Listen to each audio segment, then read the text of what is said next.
Hey guys, so today I'm showing you all how I make my curry goat.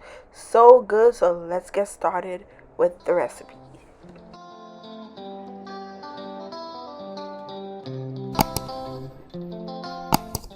Alright guys, so here's my goat. I already washed it with some water, some lime, and now I'm gonna season the goat meat. So I'm adding in some onion powder, garlic powder, salt, black pepper, ground cumin, paprika, and next I'm also gonna add in some of my green seasoning mix. So in my green seasoning I have onion, garlic, fresh thyme, fresh cilantro, parsley, pimento peppers, scallion, and all of that is blended up to make my green seasoning mix, and it's gonna add delicious flavor in my curry goat.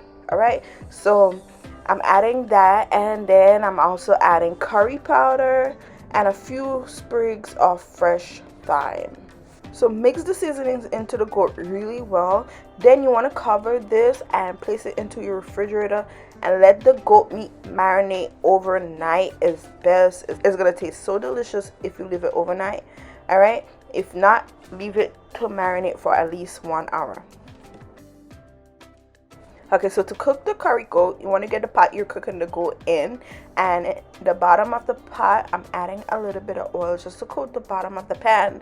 And then once that gets nice and hot, you guys, I'm gonna add in some curry powder and a little bit of turmeric powder. Don't forget to check my description box down below for measurements and ingredients I'm using. Okay, so I'm gonna add that into the pot. The brand of curry powder that I'm using is Chief's curry powder, and you're gonna give that a stir, mix it with the oil, and let the curry kind of burn for about 1 minute or so. Okay, so next, you guys, I'm adding in the goat meat, and I'm gonna stir that into the curry mixture in the pot. Give it a good mix, and then I'm gonna take the bowl that I marinated the goat meat in, and I'm gonna add some water into it.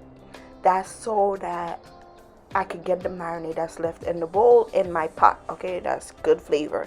So I'm gonna add the water in the bowl, then I'm gonna pour the water into my pot with the goat and mix the water and the goat together. Then you're gonna cover that and let the pot come to a boil.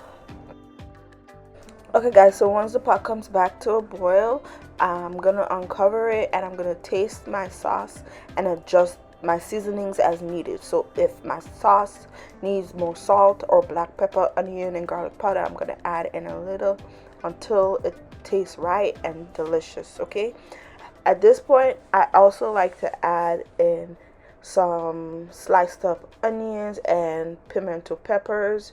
You could add other fresh herbs like scallion if you'd like, or whatever you want. But at this point, I'm picking and choosing what I want to add in my pot as fresh herbs because I already added my green seasoning mix. That has all the flavor and all the fresh herbs that I need for my curry goat, okay? So I added that in, I give it a stir, and I'm going to let my goat cook for about 2 hours in total, 2 hours to 2 hours and a half, until my goat is nice and tender. Okay, the meat should not be tough at all. You want it to cook until it's nice and tender. But when my goat have about 40 minutes left in cooking, I add in some potatoes that I just cut up into cubes. All right, and for the last 5 minutes of cooking, I like to add in some freshly chopped cilantro. This is going to bring out the flavor in the goat and make it taste delicious. And right before you turn the goat meat off the stove, you want to taste it and make sure it's perfectly seasoned and you have enough salt and it's delicious. And that is it, you guys. Once the meat is tender and it's not tough at all, you're finished making the goat meat. If you want to thicken the sauce in the pot, you can mash up some of your potatoes to thicken the gravy. All right, and also while the goat is cooking, if the liquid dries down, you can always add in more water as it's cooking until it finishes cook. All right, but yeah, you guys, that's it for today's recipe, and thank you guys so much for watching the video. I hope you enjoyed the tutorial. I hope you give it a try. Don't forget to like, comment, and subscribe to my channel so you can see my upcoming videos, and I'll see you guys next time. Bye.